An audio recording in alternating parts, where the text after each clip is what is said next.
The film begins with a scene of a reporter repeatedly questioning an artist about one of their paintings, a work depicting a nude indigenous woman named Maria Candelaria. The film then begins a flashback, which takes place in Xochimilco, Mexico. Most of the film takes place. Maria Candelaria and her lover, an honest man named Lorenzo Rafael, want to get married despite their fierce competition from Lupe, another lover of Lorenzo, and hostility from Don Damian, the local merchant and exploiter of indigenous women. In order to raise money, the young couple raise a pig, which Don Damian kills. Don Damian, determined to destroy the couple's relationship, does not give Maria the medicine she needs to combat malaria. Furious, Lorenzo breaks into his store and steals the medicine, and oh, they don't add that, but and a wedding dress, which for their wedding, which leads to his imprisonment. In order to raise the money for bail, Maria agrees to model for a painter who eventually asks her to take off her clothes. Maria refuses and leaves. The painter completes the naked image with another woman, and the finished product, the one the audience sees at the beginning of the movie, is seen by everyone in Xochimilco. Who think it is Maria Candelaria. An angry mob of townspeople chase Maria and stone her to death at the foot of the prison which holds Lorenzo. Miraculously, Lorenzo escapes the prison and hears the last words of Maria. He carries her body to the Canal de Muertos in the Channel of the Dead. So a couple things that is kind of left out is that Maria Candelaria's mother was a prostitute, and for that she was always viewed as uh, punished or a taint. And this goes into this idea in especially heavy Catholic countries of the Madonna and the whore trope, where starts a film pure and a beautiful woman and virtuous because she refuses to get nude. But because she's the daughter of a prostitute, the old, hardcore Catholic women see her naked, they assume that she is turned into this prostitute just like her mother, and then they kill her. So I think that was an important synopsis that they left out. But Duncan, you said your thoughts on Maria. I view her as the embodiment of indigenous exploitation by Mm. the ruling classes of Mexico. It's interesting because Don Damien is also mestizo, which means that he is a mix of indigenous and Mexican. Mm. In Latin American culture, especially colonial, post-colonial period, and even to this day in a lot of countries, it's very important how you define yourself, whether it's mestizo, mulatto. Um, it tells you where you should be in the system of things. It's still very stratified like that, and that's why. You mentioned like drug violence. It's like these are the poor people rising up violently, breaking through these social strata to Mm. get money. And you'll see them with golden guns and these extravagant things that you think like, oh, how gaudy. That's how they're showing this like almost epigenetic lack of dignity that they've been given their entire life, going back generations. And now it's time that they're in charge and they have the power. Thanks, Varley. Yeah, I'd never heard of this film, and I never would have watched it otherwise, but I'm glad I did because it's a very interesting film. The imagery is really incredible at times, like the image of Maria floating on flowers down the river. I found really striking, and I think it says a lot about her role in this society, that she's sort of idolized and almost like fetishized by the painter, but is completely isolated from everyone. Yeah, so it was a very beautiful film, but also a very sad film, about how she's treated and what happens to her at the end of the film. I think it's set pre-Revolutionary War Mexico, so it's kind of an interesting historical document in that sense, to see these kind of tensions between indigenous Mexicans, the sort of Spanish descendants in Mexico, some of the superstitions that still exist there, and then how that clashes with what's a pretty progressive version of Catholicism that we see in this film. Like the priest is probably one of the few like decent authority figures in this film. Even the painter, I felt like by the end of the film, he wasn't really seen in a good light. Well, I think I Yeah. think uh, I think the problem is that you have to separate the priest from the church, Yep. Yep. and that the church is looking to suppress and basically say to the indigenous people that your life sucks, but the kingdom of heaven awaits you. And Yep. as long as you keep on praying and love God, then all this suffering on earth will be worth it. Where there's actually real priests that have helped the poor throughout Latin America, especially like in El Salvador and Honduras, that were seen as socialist, communist, and needed to die. Um, Yeah, yeah. That's a good point. Like there's, this particular priest is pretty sympathetic towards people, but ultimately is still kind of protecting the status quo, which is very class stratified and racially stratified. Yeah, I don't know. There's a lot going on in this film, and I thought it was interesting and kind of challenging because I didn't really know what to make of the ending, other than that it was very sad. I didn't know how to interpret it. But Xander, what did you get a chance to see this film? Yes. So yeah, I kind of pretty much almost everything you said. I agree with Duncan. Like you hit a lot of the points I wanted to comment on, including like how the religion aspect of it was viewed. But Varley, I like what you said because that makes it a lot more sense to kind of separate the individual from the stratospherical idea of it.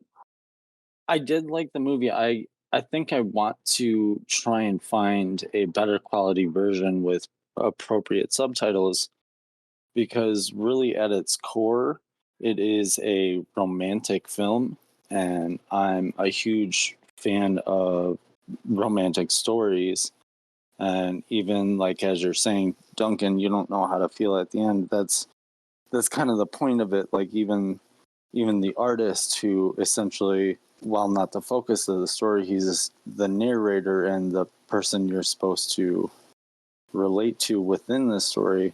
There's a regret and there's a loss, but as a like romantic ideal, that's kind of the purpose. You're supposed to reflect on both the beauty and the ugliness of everything, really. And I think for me, the tragedy of it is that everyone has all of these ideas that they're kind of putting onto Maria, but no one's really treating her like a person. Like the villagers all have this idea of her mother as being sinful and corruptive. And because Maria's beautiful, they attach this kind of like Jezebel or seductress identity onto her.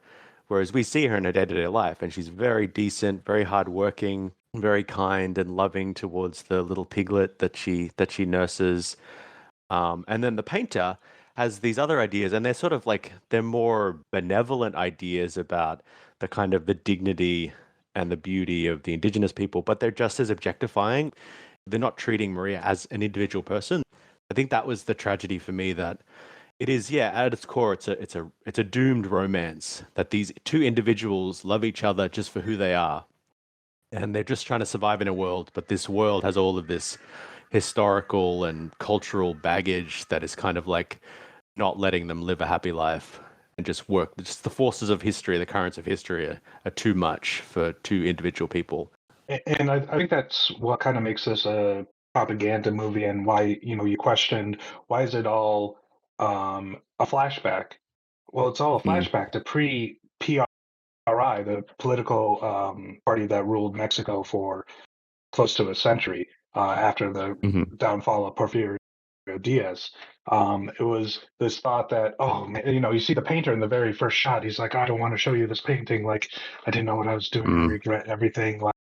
Like, back then things were different and things were ugly. And this is what, the ugliness did to the beauty of Mexico. But thank God the mm, PRI saved us from, such things. And it's an interesting little twist of like how film is propaganda, and mm, and kind of in everything. To some extent, it's a reflection of society. hmm So you think it was a flashback because it was showing like how bad or how contentious Mexican society was before the revolution, but with the premise that we've kind of like Exactly. gotten past those things. Exactly. Now the indigenous people, people want to know about them. That's why the journalist is asking, what Hmm. about this beautiful indigenous woman? And they even superimpose her face on, statues in the very beginning of the movie to show like, this actually represents a deeper past that we exploited, but now that things are different post-revolution, things are better. But things were never better for Mexico. They still aren't, as far as that goes. That's funny, especially when you compare it to some of the more recent films like Roma. You realize like in some ways things have changed, but in some way the same cycle, divisions and social unrest just keeps going round and round again. I'd just like to say that there's a few technical things, like shooting at a lot of those scenes are shot at night on the Hmm. water that required new techniques. So in that way, this film is very similar to like Citizen Kane in American cinema, where there's new innovative techniques for actually filming that would go on to, be used industry wide. Yeah, and there were some remarkable set pieces with the storm happening and going up and down the river. And it's funny, like water, rivers, rainstorms, beaches seem to be like a big motif throughout all of these films. I don't exactly know what it symbolizes across them, but in Maria Candelabra, it seems to be shown to be like this kind of alienating force that Maria is on this river and everyone can see her, but they can't touch her, and she can't touch them. Um, So and this, yep, Xochimilco sorry. is an area now outside of Mexico City that you can visit, and it's still like this with the canals. And this is how the Aztec people lived in these Hmm. floating gardens, basically. And it's a wild scene. Like you can order mariachis, you can order tacos, you can order food and Mm. booze, and from all these passing ships, and you're just going up and down these canals, and it's wild. So if anyone gets the opportunity to do that, I definitely suggest it. But I think anyone who's into paranormal shit, the island of the doll heads is in Oh God, Xochimilco. Yeah. even the name. um, so yeah. But it is a beautiful, beautiful area, and you can only imagine it, a century ago, 5 centuries ago, with the busyness and the commerce of it, and just that, she now leaves through the Canal of the Dead, where that's where the dead go. The last thing I noticed was there's a lot of like Christian concepts throughout the film. Christianity or Catholicism has a big influential force on Mexican society historically, and in this film, there's a lot of allusions to sacrifice, forgiveness, martyrdom. You know what happens to Maria, atonement. Her journey in the film is almost like this kind of Job journey where she's constantly harmed or injured in various ways, and she just kind of has to put up with it and just hold her faith to God. And as far as imagery goes, at the very end with Lorenzo posing as Christ in the shadow of the cross, you know, Mm. um, Yep. seeing, how much he has to give up is extremely powerful and speaks directly to your point. Yeah, and the casting of the stones by the villagers who are definitely not without sin themselves, but yeah, a Another very re- sad film, but very much worth seeing from a technical and a narrative point of view. Sorry, Xander, did you have something?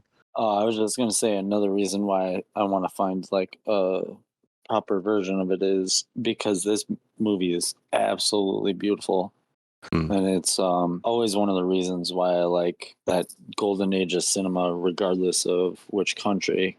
Yep. And the main actor, Dolores Del Rio, she was a huge Hollywood star in her youth and then kind of returned to Mexico and had this whole other career in her 30s and 40s with this director, Emilio Fernandez, who made Maria Candelabra as well as lots of really highly regarded Mexican films. This is probably his most famous, but he made lots of films.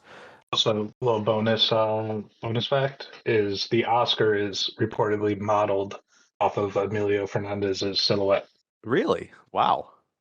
Yeah, the Oscar statue. That's amazing.